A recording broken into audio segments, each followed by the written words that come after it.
let's do two things. How could the Niners win, and what would a Niners win mean? Let's try to do that.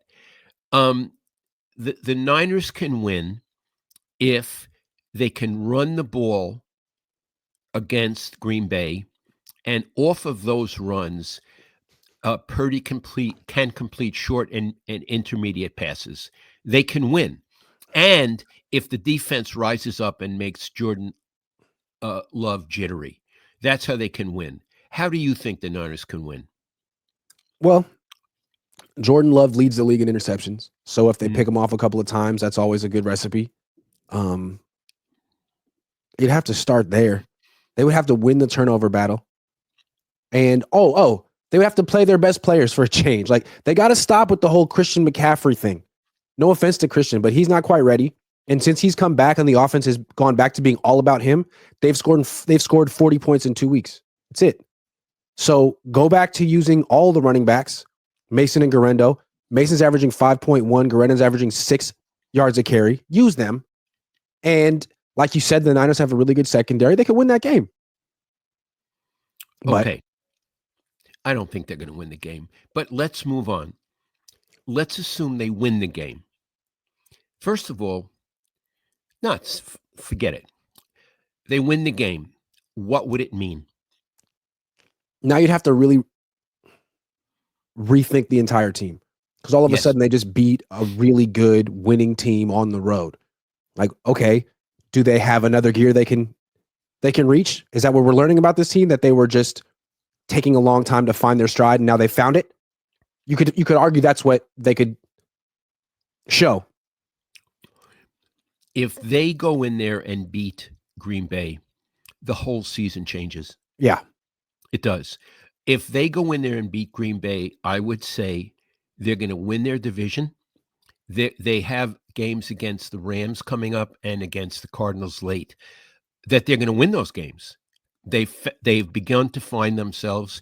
They make the playoffs, and they are a contender in the playoffs. It changes everything. And I think if they beat Green Bay, you're going to see Kyle Shanahan looking better. Mhm. He'll come to press conferences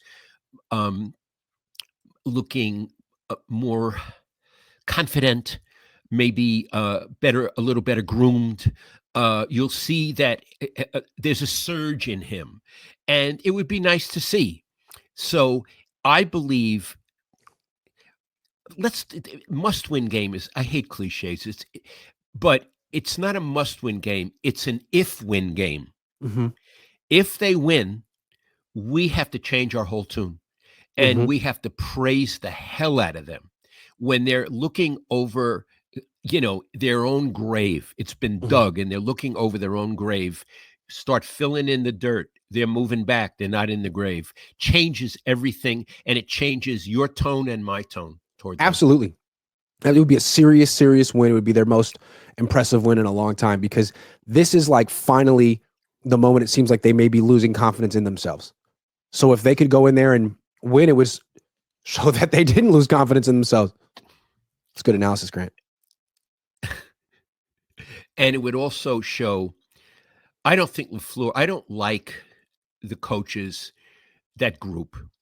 McVay, although he won a Super Bowl, and that's important. LaFleur, the guy in Miami, and Kyle.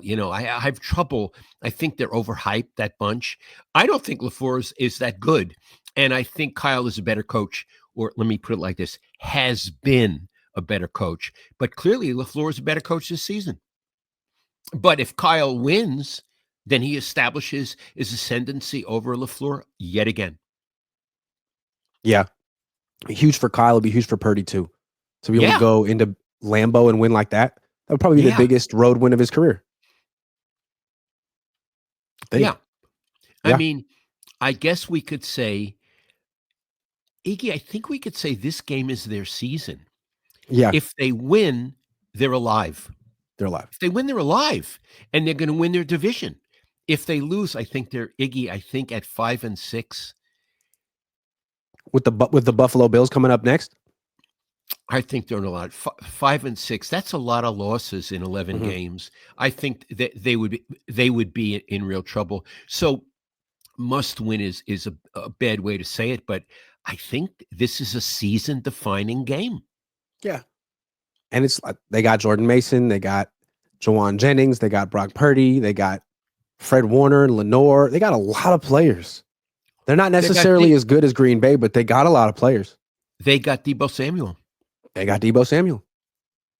Iggy, tell me a little about Green Bay. You know more. I know they have the really good running back. Do Well, they that's the have a thing. good? They have a good defense. They have good wide receivers. No one like dominant.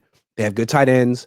But the big difference between them last year and this year is they got Josh Jacobs from the Raiders, and he's really good. I mean, you know who Josh Jacobs is. He's a really good addition to their team, and if the Niners can't stop him, then they won't be intercepting Jordan Love.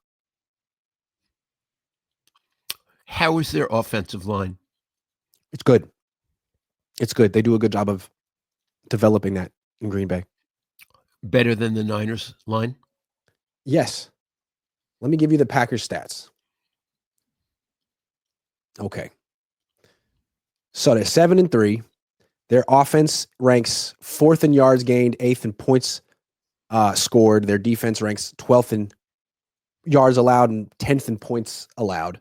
Their run defense is 15th in yards per carry allowed, and their offense is 6th in yards per carry. They're averaging 4.9 yards per carry as an offense.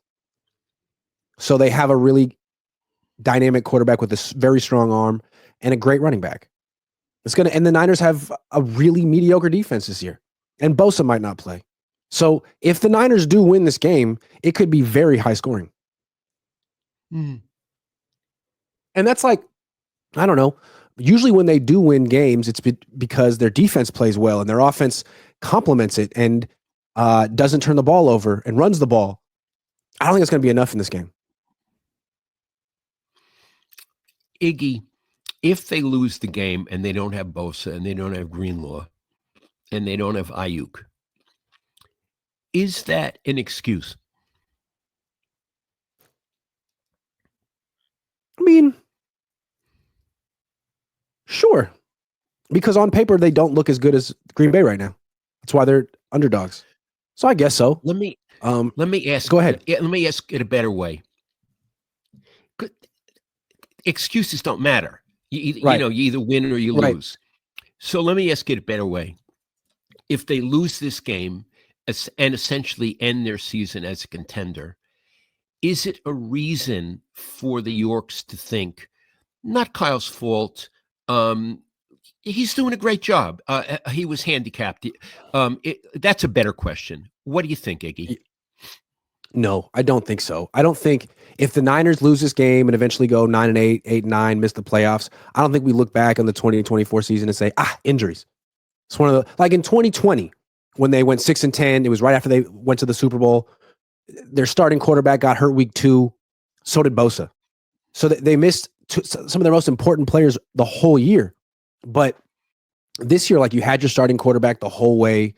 McCaffrey went down, but you had 2 running backs who were really good behind him. Ayuk went down, but Jawan Jennings was even better.